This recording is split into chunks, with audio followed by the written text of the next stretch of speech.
Alhamdulillah kalau kita membicarakan tentang partai politik dan relasinya dengan agama dan relasinya dengan partai politik.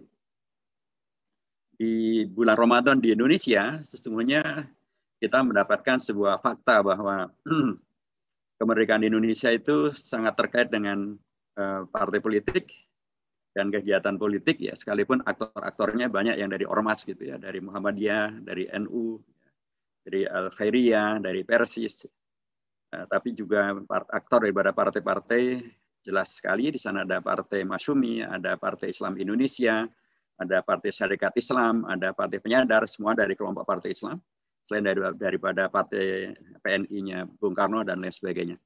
Nah, semuanya ketika mereka menjadi anggota Panitia 9, mereka menyepakati untuk mempersiapkan Indonesia merdeka dengan sebuah pengantar, gitu, sebuah mukadimah, yang di alinea ketiganya ditegaskan bahwa kemerdekaan Indonesia adalah atas berkat rahmat Allah yang Maha Kuasa dan didorongkan oleh keinginan yang luhur supaya berkehidupan yang berkebangsaan yang bebas, maka rakyat Indonesia menyatakan dengan ini kemerdekaan. Pernyataan yang sangat spesifik ya, dan itu disepakati oleh Panitia 9 yang di dalamnya bukan hanya dari kelompok partai Islam atau kelompok umat Islam. Memang di situ ada dua, dari ormas Islam, dari Muhammadiyah dan dari NU.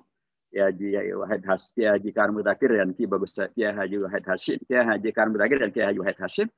Dua dari partai Islam yaitu Haji Abi Kusno Cokrosioso dan Haji Agus Salib. Tapi juga ada dari Kristiani, di situ ada Mr. Amaramis dan 4 lagi dari tokoh dari kelompok nasionalis kebangsaan yang tidak terafiliasi dengan kelompok umat Islam. Di situ ada Bung Karno, ada Bung Hatta, ada Ahmad Subarjo dan ada Muhammad Yamin. Semuanya sepakat dengan latar belakang politik yang berbeda-beda, dengan latar belakang agama yang berbeda-beda, menyepakati bahwa kemerdekaan Indonesia itu sangat terkait dengan masalah religiositas. Di situ ada pengakuan atas berkat rahmat Allah yang Maha Kuasa. Dan praktek tentang kemerdekaan Indonesia yang merupakan salah satu puncak pencapaian politik, perjuangan politik dan perjuangan kebangsaan, perjuangan keumatan juga adalah dengan diproklamasikannya kemerdekaan Republik Indonesia yang terjadi pada hari Jumat Sayyidul Ayyam, begitu diyakini oleh umat Islam. Sayyidul Asyhur juga terjadi pada bulan Ramadan. Sekarang kita berada di bulan Ramadan, karenanya ketika kita membicarakan tentang relasi antara politik dan keagamaan dalam konteks Indonesia, sesungguhnya asasnya amatlah sangat kokoh dan kuat. Dengan demikian maka ya tentu saya terinvolve dengan latar belakang saya dan latar belakang apa yang tadi saya sampaikan. Sehingga begitulah nanti saya akan membahasnya. Kalau politik itu artinya adalah satu ungkapan yang tadinya dari bahasa Yunani yang diartikan sebagai sesuatu yang terkait dengan apa yang untuk rakyat, apa yang kemudian dikaitkan dengan rakyat dan warga negara, serta proses untuk pembentukan dan pembagian kekuasaan di dalam masyarakat dan relasinya dengan negara, dan itu adalah politik. Maka dalam konteks Islam, agama Islam, ya itulah bagian daripada ajaran-ajaran yang tidak terpisahkan daripada al-Islam. Apalagi bila kemudian kita dalam Islam Ahlus Sunnah wal Jamaah kemudian memahami bahwa yang namanya Islam itu tidak akan kemudian terlepas daripada keteladanan Nabi besar Muhammad SAW. Dan Nabi besar Muhammad SAW memberikan keteladanan yang luar biasa terkait dengan bagaimana segala yang terkait dengan politik, apa yang untuk masyarakat, apa yang kemudian terkait dengan masyarakat atau warga negara, dan proses pembentukan dan pembagian kekuasaan di dalam satu negara itu dengan demikian luar biasa ditampilkan oleh Rasulullah SAW. Karenanya dalam perjalanan sejarahnya kita akan mendapatkan dalam beragam kelompok-kelompok masyarakat manusia, kita akan dapatkan bahkan di negara-negara yang dalam tanda kutip ya mempergunakan pendekatan sekulerisme seperti negara-negara Barat misalnya, tadi yang nanti akan diurai lebih lanjut oleh narasumber kita di Jerman dan juga pernah juga di Belanda, terjadi kemenangan dari partai yang terafiliasi dan menyebut dengan jelas jati dirinya sebagai partai Kristen Demokrat atau nama Kristen, nama agamanya di bawah, dan kemudian dia seperti kasus Jerman memang mendapatkan kepercayaan dari rakyat masyarakat Jerman yang dalam tanda kutip mayoritasnya adalah Kristiani, dan kemudian mereka memenangkan partainya Angela Merkel. Di di India juga demikian. Partai Bharatiya Janata sudah lebih dari 2 periode memenangkan pemilu di India, dan kemudian mereka lah yang sekarang memimpin di India.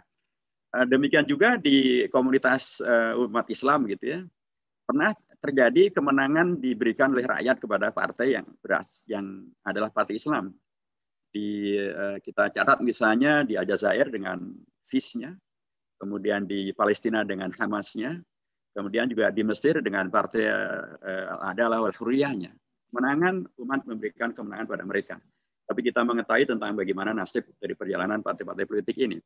Tapi ada partai politik yang nanti akan diterangkan lebih detail tentang apa yang di Partai Nahdlatul di Tunisia dan juga di Maroko. Mereka partai Islam dan kemudian kemenangannya mendapatkan sambutan yang positif gitu ya. Dan apalagi di Maroko, dan kemudian mereka akan menghadirkan, nanti Dr. Fahmi akan menerangkan secara lebih detail lagi. Dari beragam kasus itu hanya menegaskan kembali bahwa apapun latar belakang masyarakatnya, ternyata relasinya dengan agama itu bisa kemudian begitu sangat kuat dan bisa kemudian menghadirkan serta yang cukup bagus. Nah, dalam banyak kajian ada yang kemudian mencoba untuk menelisik mengapa sih selalu kemudian hadir ya faktor agama di dalam kegiatan politik. Kalau dalam konteks Islam ya sebagiannya sudah sangat mudah diterangkan gitu ya, karena memang Islam dengan Al-Quran maupun hadisnya itu memang sangat banyak sekali menghadirkan ajaran-ajaran utama atau ajaran-ajaran inti yang kemudian tidak lagi memisahkan antara pribadi dengan bermasyarakat, dengan bernegara, apalagi dengan hubungannya dengan Allah SWT. Itu ada suatu kesatuan. Dan apalagi dicontohkan oleh Nabi besar Muhammad SAW dan para khulafaur rasyidin yang demikian amat sangat kokoh dalam memberikan penjelasannya secara amali.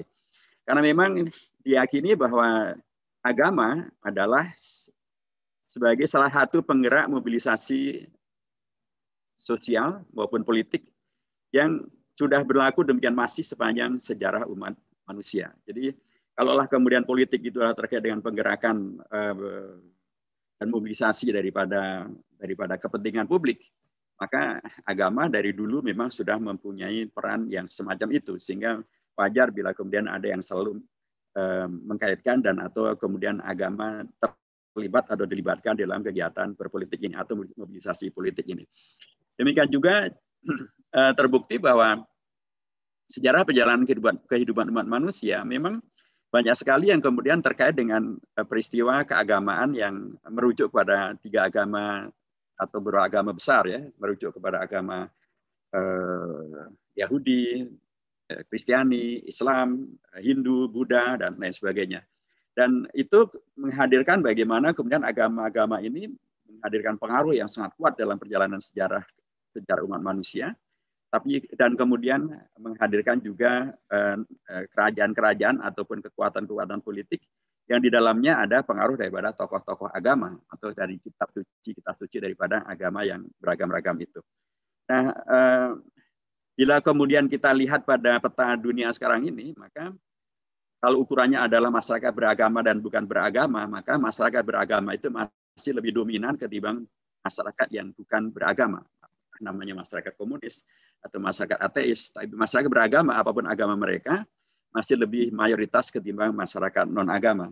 Maka secara teoretik pengaruh daripada agama masihlah amat sangat signifikan, dan bila itu kemudian terbawa kepada dunia politik, yaitu satu hal yang tidak bisa dihindarkan. Bahkan tadi saya katakan bahwa negara yang menganut pada sistem sekuler sekalipun, kemudian dalam kasus yang paling konkret seperti di Jerman misalnya, juga kemudian bisa menghadirkan kemenangan berulang bagi partainya Angela Merkel, sekalipun partai itu dengan tegas membawa nama agama. Dengan pendekatan ini maka kita akan melihat satu hal yang mestinya tidak dianggap sebagai aneh bila kemudian agama dan politik kemudian hadir, dan kemudian ada pengaruh agama dalam politik maupun pengaruh politik dalam agama dalam konteks yang pendekatannya adalah pendekatan yang positif, supaya kemudian bisa menghadirkan harmoni antara makna dasar daripada politik dan makna dasar daripada agama yang menghadirkan keteraturan, yang menghadirkan segala yang membawa kepada Islam menyebutnya sebagai khairul ummah maupun menyebutnya sebagai rahmat lil alamin. Tentu saja politik terkait dengan masuk policy, dan kalau religius ya atau religi tentu terkait dengan bagaimana ajaran agama, apalagi dalam konteks Islam. Tentulah ajaran yang tadi saya sebut hanya menghadirkan segala yang membawa manfaat maslahat bagi umat, segala yang ma'ruf dianjurkan, segala yang mungkar dihilangkan, segala keadilan diperjuangkan, segala kedoliman disingkirkan, segala yang membawa kepada syura permusyawaratan dipentingkan, segala yang membawa kepada persatuan wa'tasimu bihablillah ukhuwah dikokohkan, segala yang menghadirkan kemajuan bersama diperjuangkan, sana karenanya ada ta'awun, ada fastabil khairat dan lain sebagainya. Bila demikianlah kebijakan yang akan diambil, maka di situ nilai-nilai agama sangatlah sangat kental, apalagi dalam konteks agama Islam.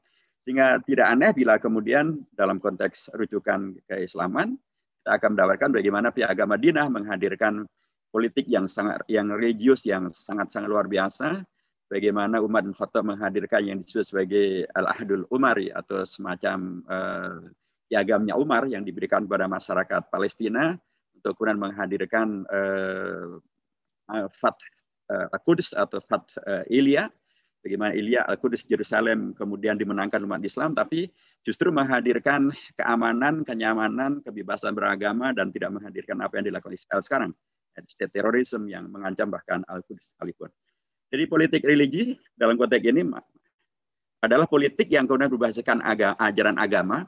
Tentu ajaran agama sekali lagi bukan seperti yang dipersepsikan, yaitu akan menghadirkan radikalisme, terorisme, akan menghadirkan diskriminasi, akan menghadirkan tidak terkonsolidasinya bangsa. Tokoh-tokoh bangsa kita memberikan contoh bagaimana Islam menghadirkan justru beragama itu menghadirkan konsolidasi, menghadirkan pemenuhan terhadap rasa diterima. Sehingga ketika pada tanggal 17 Agustus sore atau malam, ada dari kelompok Indonesia Timur yang merasa didiskriminasikan atau merasa tidak menjadi bagian dari Indonesia, karena ada 7 kata dalam Piagam Jakarta, maka tokoh-tokoh umat Islam dengan cepat membuat solusi, yaitu menerima keberatan itu dan kemudian merubah 7 kata itu menjadi ketuhanan yang Maha Esa.